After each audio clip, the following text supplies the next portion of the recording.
The Waldorf at Basingstoke in Hampshire was not built for Union. It was a modern, purpose-built cinema that was taken over by the company. Basingstoke Theatres Limited had been the promoting company, and the cinema was acquired by Union in 1937, shortly after it opened. The Waldorf was a pleasant, if somewhat plain property, and held 863 seats, though some sources indicate a larger capacity of 1,250.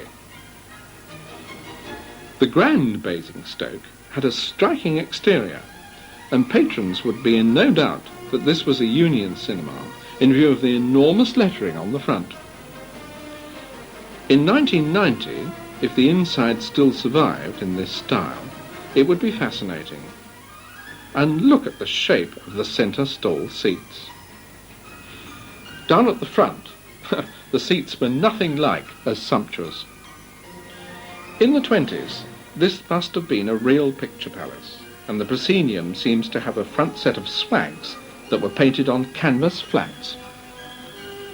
The Grand seated 588 on one floor, and Union relinquished control of it in 1939. Later on, it was taken over by Basingstoke Corporation. The PLAZA Basingstoke came from Casey's Theatres Limited. In pursuance of Union's policy of blanket coverage in any town, they acquired this cinema too.